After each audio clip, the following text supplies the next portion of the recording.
Sensible Chat. Budgeting made easy. Really easy.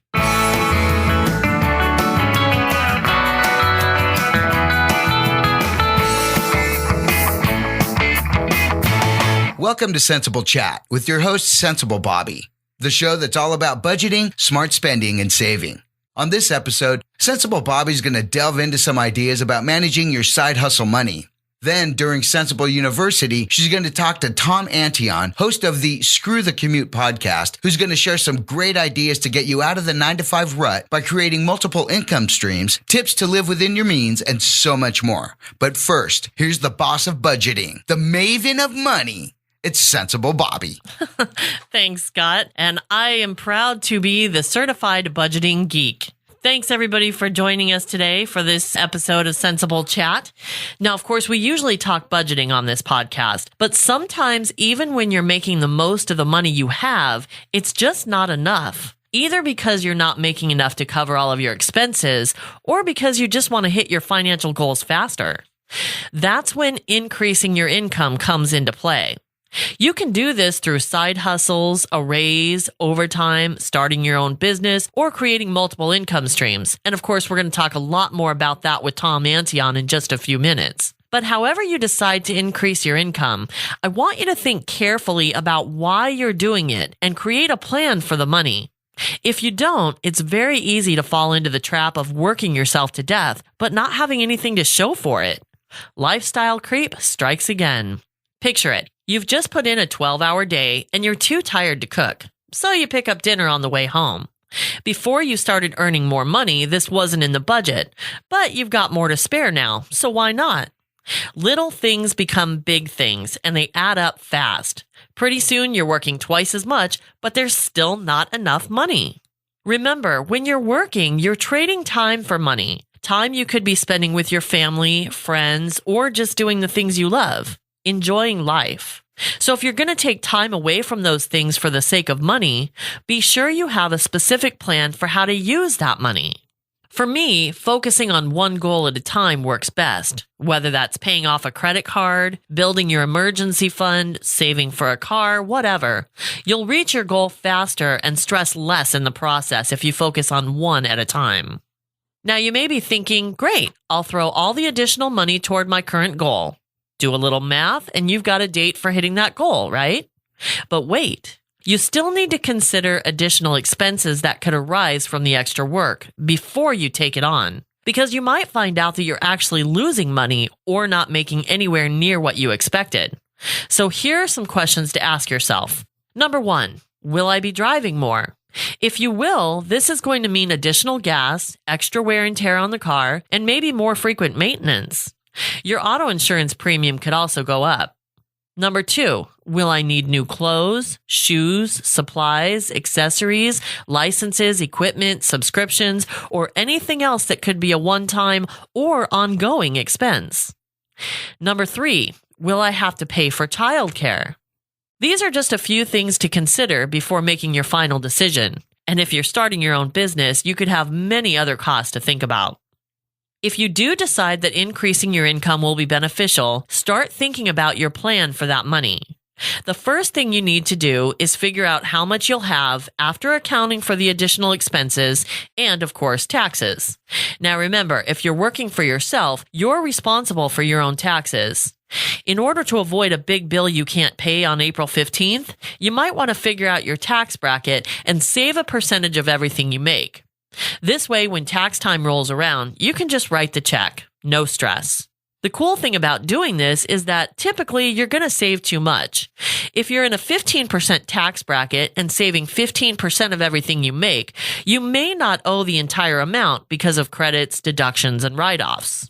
So when tax time comes around, you're not only ready to pay what you owe, but you could end up with some unexpected money that can be redirected towards your other financial goals. This is why I love tax time.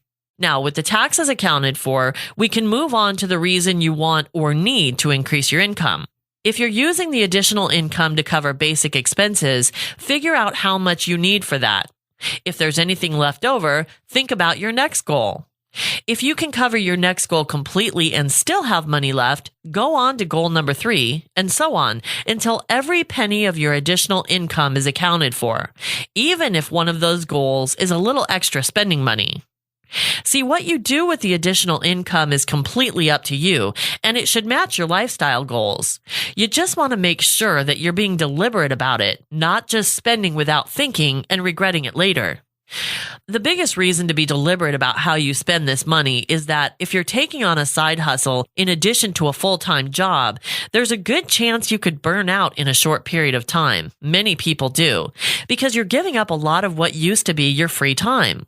So you need to think about whether you want to do it indefinitely or just as long as it takes to reach your goals. For instance, if you're trying to pay off debt, do the math and figure out how long it's going to take. That way, if you do begin to experience burnout, you can look to your end date as the light at the end of the tunnel. It may keep you going to know that this is not forever. It's a sprint, not a marathon. But if you reach your goal and haven't burned out, you can consider whether to keep going long enough to reach your next goal. You may also find out that you love your side hustle and want to make it into a full-time job or your own business. If that's the case, your number one goal should be to put enough money aside to make it through the transition if your income should slide in the process. Whatever you decide, the mindset of controlling your money instead of letting it control you gives you the power to plan for your better life.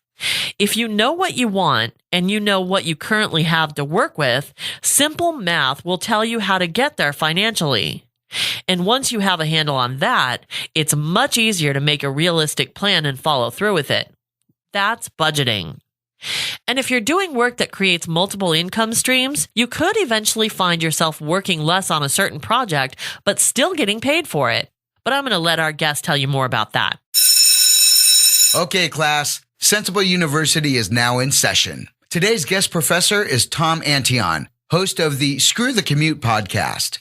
Tom has never had a job, and he's proud of it. He's an internet millionaire guy next door and founder of the only licensed, dedicated internet marketing school in the country. He's the subject of a Hollywood documentary titled The American Entrepreneur, premiering later this year. Tom, thanks for being our guest professor today. Oh, I'm a professor. Oh, wow. I didn't know I was going to be a professor.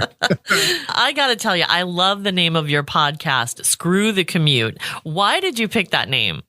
Well, I haven't had a job, maybe a little bit in high school and a little bit at the beginning of college. So I have made my own way ever since. And a lot of years, a lot of businesses, but never actually had a job. I mean, the job that I had was as weird as you can get. And, I know this is not an explicit show, so I'll just be careful about it. But I actually started out as a hooker in Pittsburgh. Wow.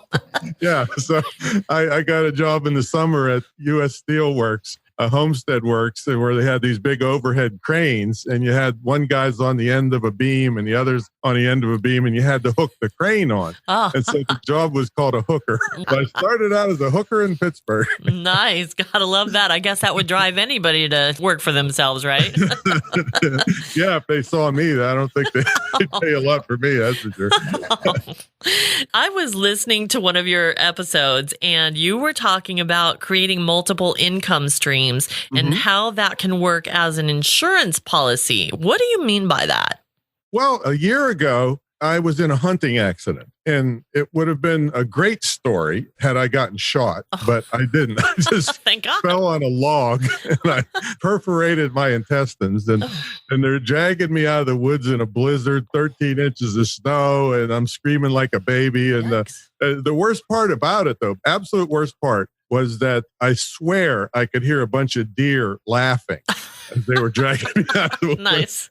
But the thing is I went right into emergency surgery, intensive care for a week, but I still had money coming in because of all these, what we call VRE or virtual real estate, where you don't have to go to a bank and beg and kiss butt to get a mortgage we can create world-class websites for $100, $150. So having a lot of these things working for you in advance when life gets in the way, the money keeps coming in. And I took off 3 months several years ago to go take care of my mother. I'm the baby of 6 boys, and I was the only one that did a darn thing to help her. Wow. And we had to move her out of our family home after 50 years. And, that's very traumatic for an older person. So Sure. I was up there 3 months doing all this stuff, finding a safe place for her and handling the house.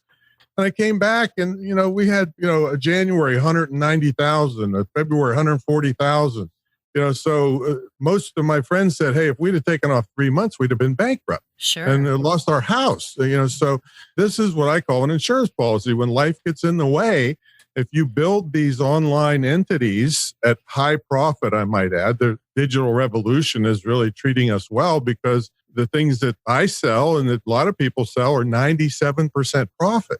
What business is 97% profit? So I call it an insurance policy. And if you have multiple things of these going, you can take care of yourself when that life decides to hit you in the face with a 2x4.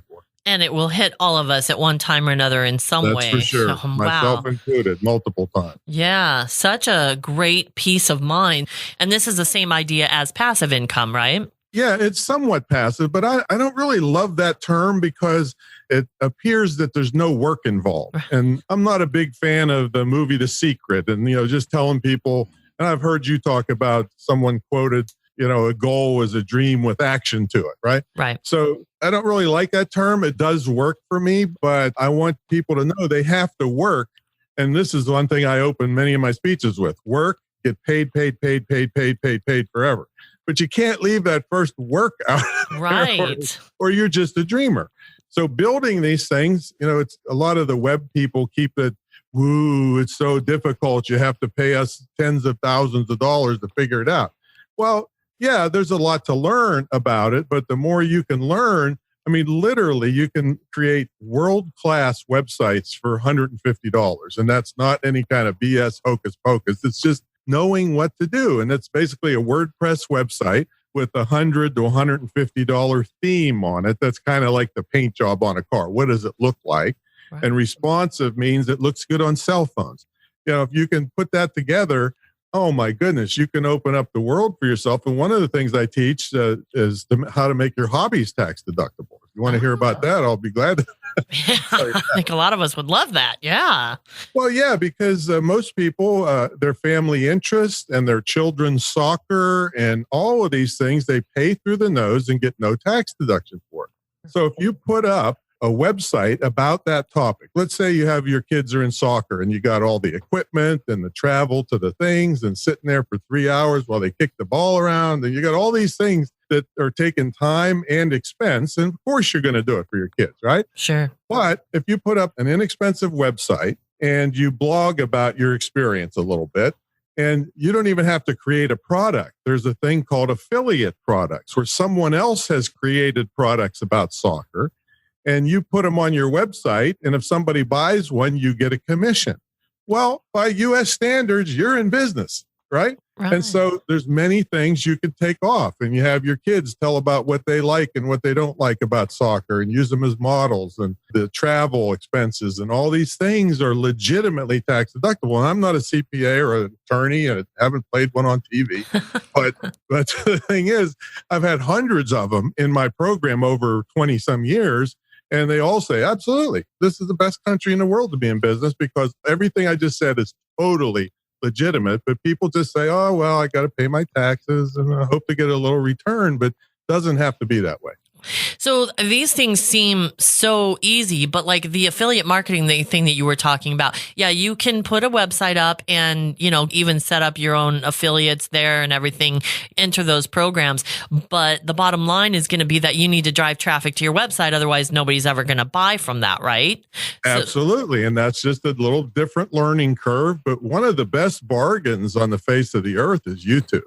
We do a lot of paid traffic because it's so difficult to get search engine positioning nowadays. I was taught by the best of the best, and I could get 4 to 6 places in the front page of the search engines, but that's long gone. It's just crazy.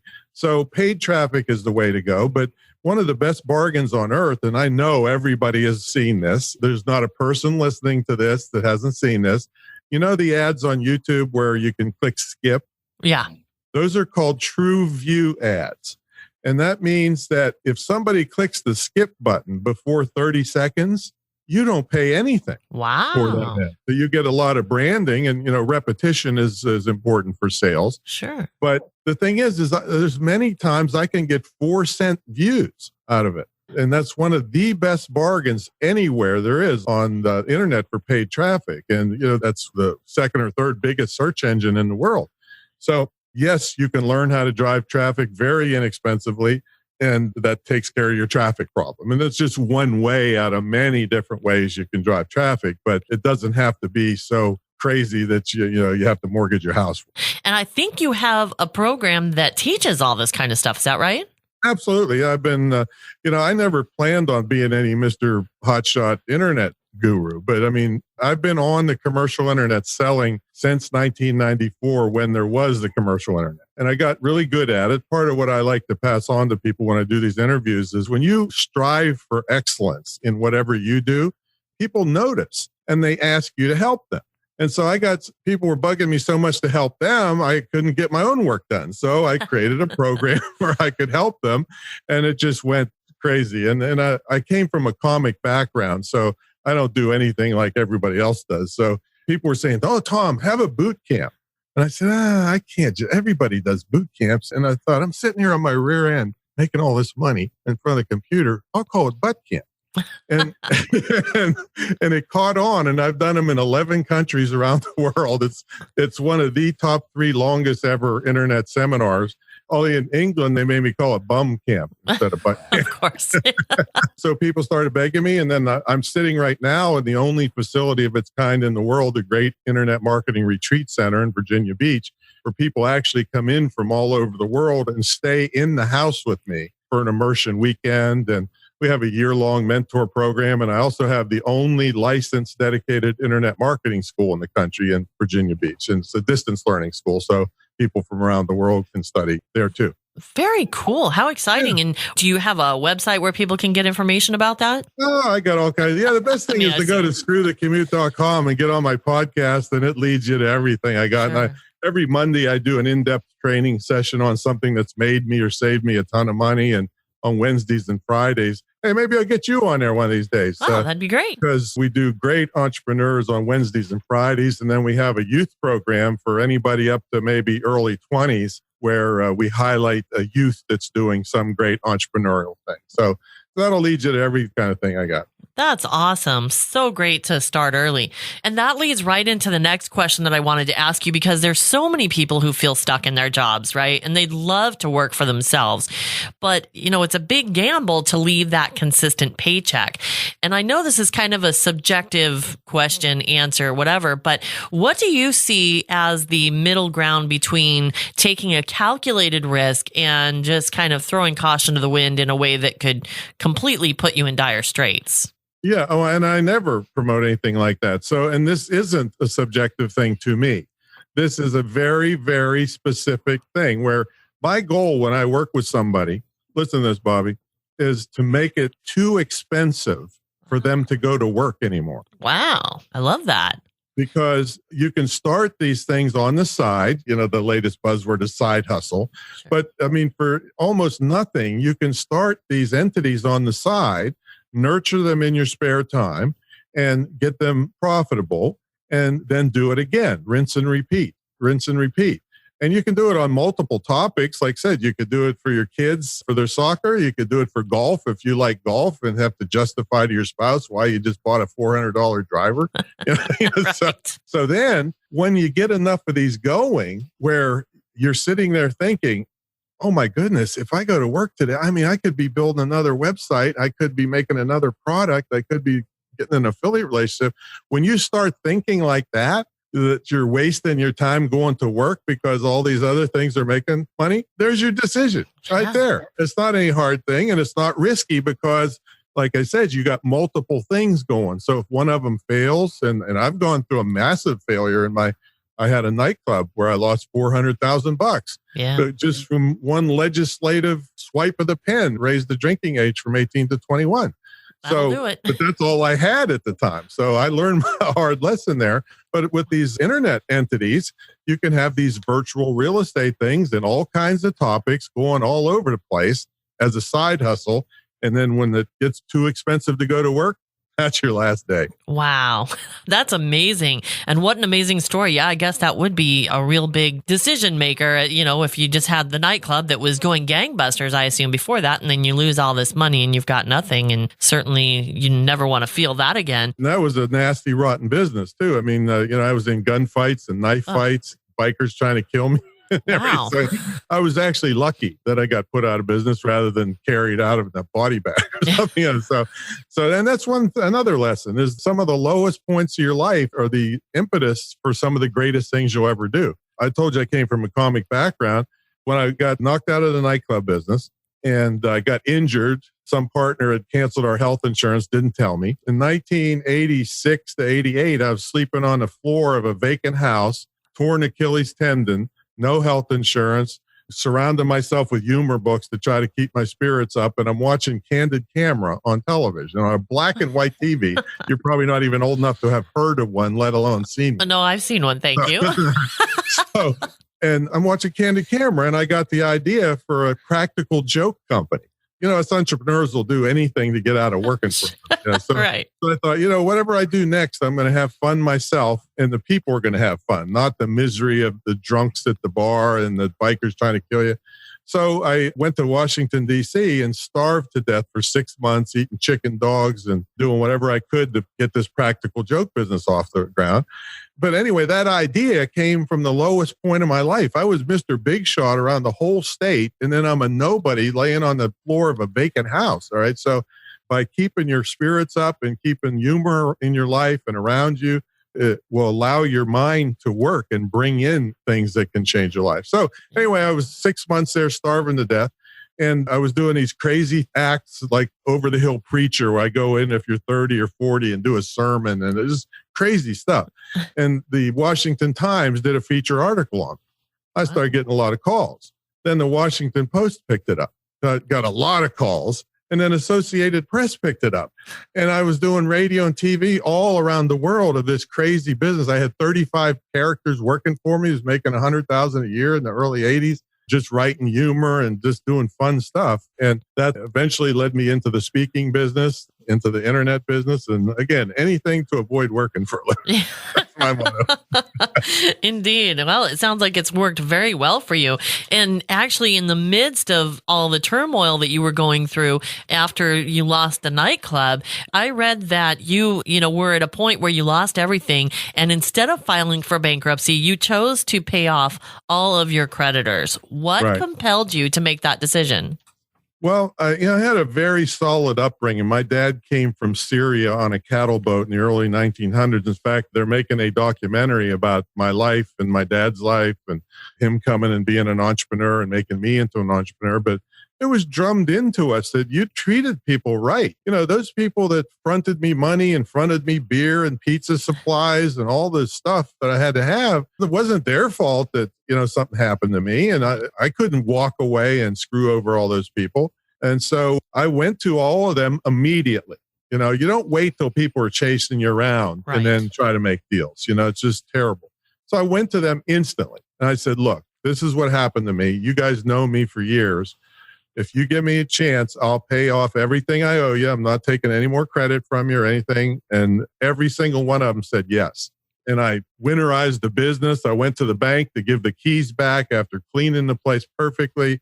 And they said, oh, Tom, wasn't your fault. I mean, I worked 7 days a week for 6 straight years building that up. I was going to be a millionaire before I was 30. And it all went down the tubes. But that didn't mean I had to go down the tube. That didn't mean I had to change my upbringing and my care and respect for people. There's nothing wrong with bankruptcy. It's an important thing in our country. I get that. But I didn't have to do it. I did what I did, and I was proud of it. And I could go to any one of those people of this day and they would remember it because nobody does that. Yeah, indeed. And that shows a lot of integrity. And certainly it's such a great lesson that you said that you went to them all immediately because I, from my own experience, learned the hard way that it is way better to go to them rather than running from them. I myself ran from things when I was younger because I didn't understand how they worked. I didn't think that anybody would even care what my situation is and that they would just come after me. And so I just ran from it, and I made things 4 times as bad as they had to be. It would have been very easy to just take care of it then and move on. So that's a great lesson that I hope people who haven't experienced that yet hear, that it's always better to go to them instead of waiting for them to come to you. Yeah, because a lot of people, this generation coming up is coined as being very entrepreneurial, but there's certain skills that are old school. Treat people right, be on time, go and own up to your mistakes, and do all that stuff that's not quite being emphasized nowadays. Absolutely. So let's talk about what the biggest struggles that you faced were during this time when you were trying to pay off all this debt at a time when you had just lost everything. Well, of course there was money issues, but the thing was, I didn't feel stress. I didn't feel struggles. I felt just like my dad had taught me, hey, this isn't anything special. This is what you should be doing, and this is what you do, and you keep looking to the future. So, of course, I'm laying there injured. Mr. Big Shot turned into Mr. Nobody, at least as the looks of it. I didn't feel that way inside. I felt like, I've got to look forward. In fact, people ask me what I did yesterday. Like, I'm sounding like a liar because I can't remember. I'm always looking forward and saying, okay, what do I do? What do I have to do to climb out of this? And I think one of the things we wanted to talk about was how a multimillionaire thinks compared to a regular person that's not gained that yet. And one of the things I even drum into my employees and anybody I meet, when they say something like, I can't afford that. Or even worse, they say, I could never afford that. I'm like, wait a minute, hold up, stop right there. Here's what I want you to think. What would I have to do to afford that? Right. Okay. Now I heard you. Now I got to admit, you're Miss Self-Described Budgeting Geek. I listened to some of your stuff, and I'm just like, and this is just a good example of how people can do things different ways and still be successful. Because to me, all that telling me that budgeting was fun, I was like, oh my God, am I back in school with nails on the chalkboard? What is she talking about? Right. Am I getting myself into talking to this lady? But I listened, and I said, well, you know what? We're kind of saying the same things in different ways, although all the time that you enjoy in budgeting and looking at the numbers and stuff, I've taken that same amount of time and said, okay, I'm going to create a vehicle to make more money instead of just budgeting what I have. Sure. So that's just minor differences, but there's no ceiling to what you can make in this atmosphere, in this country. So that's what I choose to look. And I'm terrible at bean counting. If you saw my stuff, you'd say, oh my God, I can't believe I had that guy on the show. No. So, there's always a ton of different ways to look at things. And that's why I like talking to other people to find out what works for them, because certainly the same things don't always work for different people. But in that vein, then how do you go about making sure that all of the money that you work so hard to make doesn't flow out? Because, we always hear about celebrities and people who won the lottery and things like that, and they get this big pool of money, but they're broke in 2 years. So that obviously isn't the case for you. So tell me how you go about managing that. That was pretty easy for me. I don't do any stocks other than I guess the 401k thing technically is tied to some stocks somewhere. I don't know. But it was easy for me because I grew up very frugal. I grew up with a dad that came on a cattle boat with no shoes and 3 years old in the dung-filled steerage section of a boat, and grew up, shining shoes, head of household at 10 years old. He had put the first electric light bulb in Carnegie, Pennsylvania. Right. Wow. At 13, he had his own electrical contracting firm in the early 1900s. So I grew up very frugal. So he brought that to me. I mean, to this day, I can't brush my teeth and let the water run. Right. Because I hear my dad saying, don't waste water. We had 13 wells on our property, right? So don't waste water. Don't waste things. And then this is kind of crazy. I had already hit it pretty big in Washington, D.C. And I go home to our little 2-horse town in Western Pennsylvania. And I'm driving this big Mercedes sedan. And my mother's always wanting to go to thrift stores and Salvation Army stuff. Okay, Mom, I'll take it. So I pull up to the thrift store in this big Mercedes sedan, and my mother's in there shopping, and I hear her arguing with the lady at the counter because this 25-cent blouse had a stain on it. She wanted it for 15 cents. And I'm like, oh my God, I've got to crawl under the car.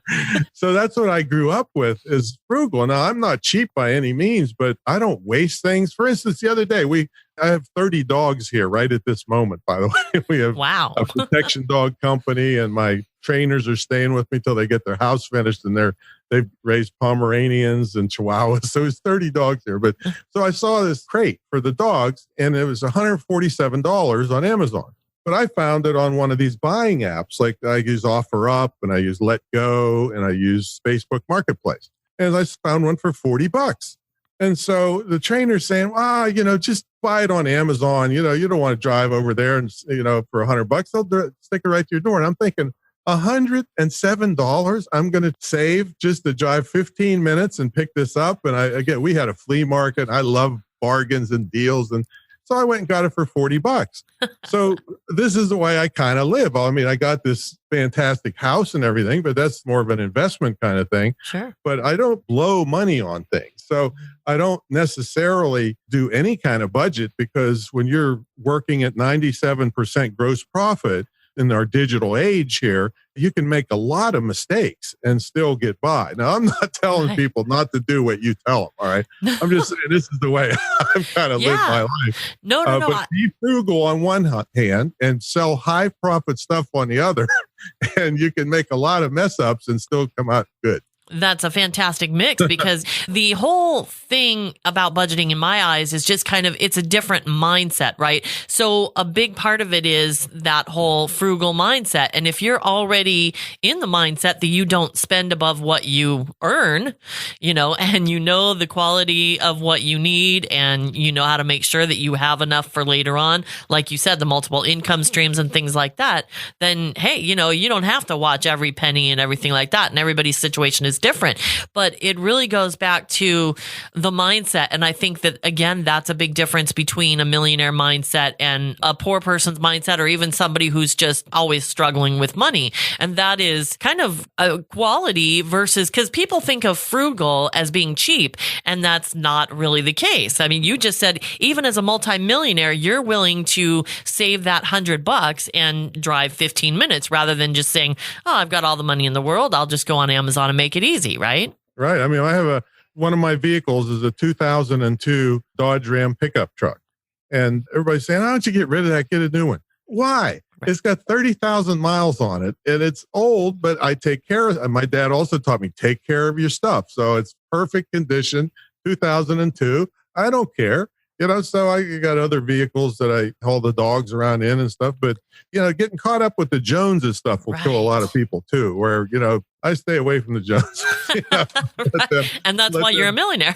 Let them pay 30% interest on crap. That's such an important mindset. And I'm so glad that you shared that all with us, because there's certain things, I've watched my grandparents get to the point where they were, hanging up paper towels after they used them and things like that. Mm-hmm. And I'm not willing to go that far, but certainly, I've learned the difference. And also there's a difference in quality, right? Because I think the other thing that's important is, I've been reading about this a lot, the difference in the thinking. And it seems like millionaires think much more about the quality of what they're buying rather than just the price. Because sometimes if you buy cheap, you're going to get cheap too, right?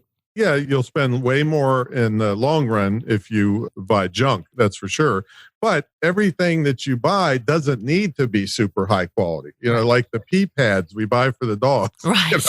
I think, I'm not sure if I've done any real deep testing on them, but the dogs seem to like them. So that's good enough. I'm going to buy the cheapest ones I can, but on the crate, I bought a real solid, good crate, because that's going to last for years and years and years. So you have to also be able to discern, where do you need to buy quality and where can you just get something to get by that's perfect, that gets the job done. And of course, that can be a lifelong learning experience for people, but you have to be in the mindset to give that consideration. That's the most important thing, I think. Yeah, for sure. And you'll get better at that as you go when you start paying attention to it. But there's some people that get wrapped up with keeping up with the Joneses and have to buy the best of everything, regardless of how they've got to put it on credit cards and pay for it to just keep their looks up. But yeah, I don't fall into that. The more powerful people don't feel like that. If you saw the way I dressed, I mean, I couldn't even get dressed if it wasn't for George Foreman selling crap on eBay,